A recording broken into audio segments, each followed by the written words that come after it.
Hi, I'm Maddie. And I'm Emma. And welcome to Girls Night In.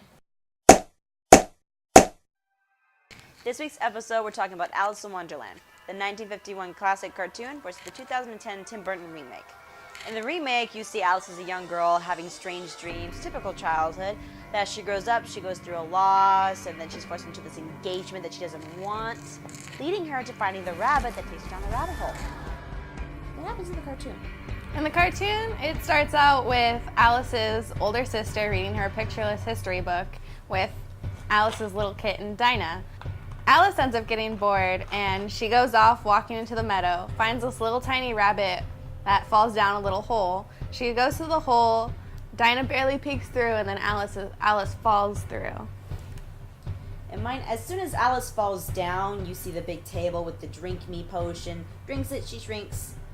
Sees the keys up there, takes the cake, she grows, gets the keys, she drinks it again, she shrinks again, and then she goes out the door, meeting the Tweedles, meeting the dodo bird, meeting the caterpillar, and meeting the rabbit. Oh, and the little dormouse as well. What does she do in the cartoon? Does she cry or something? Yeah, in the cartoon, she cries a river, and she falls into the doorknob, and then meets up with Tweedledee and Tweedledum. They just end up talking a bunch of nonsense to her, so she ends up leaving them and ends up meeting the Cheshire Cat. When's her first meeting with the Cheshire Cat in yours? Not too differently, actually. Actually, it's right after she meets the characters. She actually gets attacked by this weird monster and gets injured.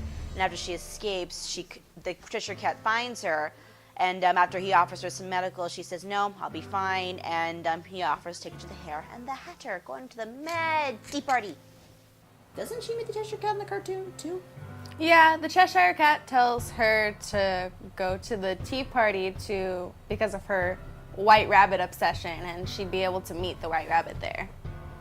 Yeah, in this one, everyone's more cheerful and uppity in this one. And the Hare, oh my gosh, I love him. He's always throwing stuff and going crazy, and the best line in the whole film is spoon. My favorite character in the tea party is the little dormouse.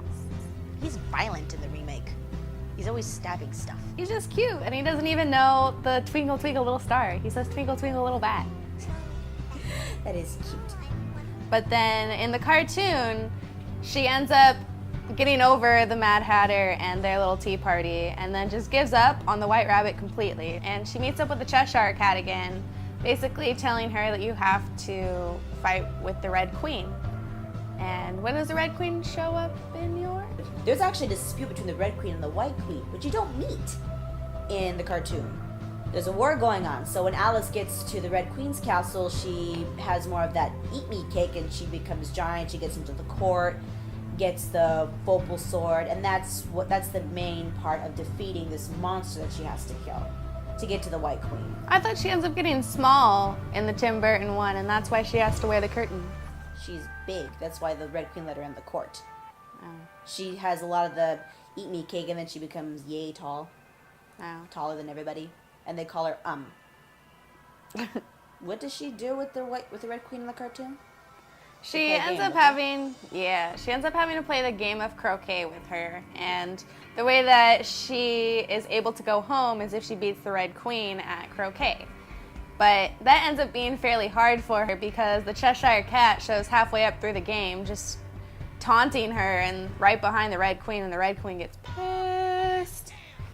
After they find out Alice's true identity, she escapes on the monster that had attacked previously, and she escapes to the White Queen's castle. And there the White Queen tells her how she must defeat this monster, and that's the only way for her to get home. But it all works out in the end. She kills the monster, the Red Queen loses, and with that, the White Queen gives her the blood. And with that, Alice is able to go home. She goes through a self-discovery, and then she rejects the proposal from the fiancé, and then she gets to become a princess to her father's company. And she's sailing off, preparing. And then the ending of mine, she ends up being able to find her way back home. She was just pretty much in her own little dream world, and she just cuddles back up with Dinah, and it's over. And I feel like even though I've been talking more about the cartoon, my personal favorite is the Tim Burton one, just because of the storyline and how it's more of a quest than a simple little Disney cartoon.